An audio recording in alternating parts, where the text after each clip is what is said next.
Pilots accrue flight hours. Evergreen-based painter Ted Garcia wanted to see how many hours he could get behind a brush. With more than 2,000 pieces to his credit, it's safe to say he's logged thousands of hours. Garcia's story comes to us from filmmakers Scott and Tammy Medsker of Vision Finder Productions. My paint teacher made an analogy once of learning to play the piano. At first you learn the keys and the scales and the notes, and then you learn to play music. And then the better you get, you start to learn improv. You can play just by knowing. You just feel and you can play something. And painting's the same way. At first you learn each color and what it can do. And then the better you get, you just start grabbing color and going. Plein air is a French word which means painting outside on location. And the style of plein air that I do is called alla prima. And alla prima means in a single sitting. Hi, how's it going? I usually don't redo them in the studio just because I love them for what they are. They're just this quick, fleeting moment of time and color. Most people, when they see me painting, think I'm painting what's in front of me. But most of the time I'm painting what's behind me. One day, painting a wonderful green field, this idea came to me of trying to do a painting a day, every day for a year.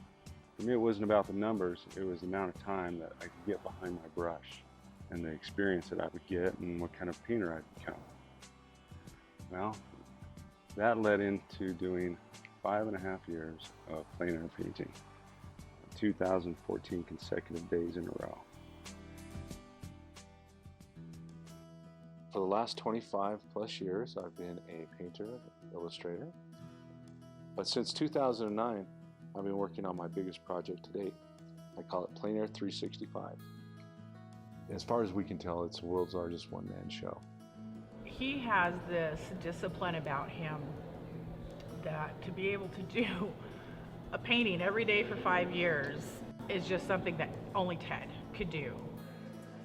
Not only are the paintings absolutely everywhere, they're categorized from beginning to end, from when he started to where he's at now. My husband loves mining towns. I walked around here, I saw so many things that I absolutely loved. Part of the reason that I do the plein air is once I get out here, it gives me a chance, no matter how stressful my day is and what I still have to do, to lose myself for a few hours. I have been nose to nose with a few wild buffalo.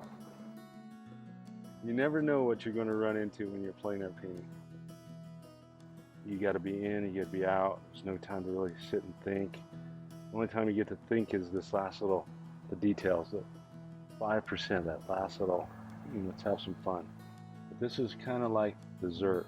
It's your treat for holding off and having patience. And I saw my teacher doing huge pieces and he'd be done in an hour, hour and a half. So everybody would ask him, how do you paint that fast? And his answer always was paint, paint, paint. Another one of his favorite phrases was hurry, hurry, hurry. Light's changing. Also, hurry, hurry. I can hear him right now telling me to hurry because I'm dilly-dallying right now.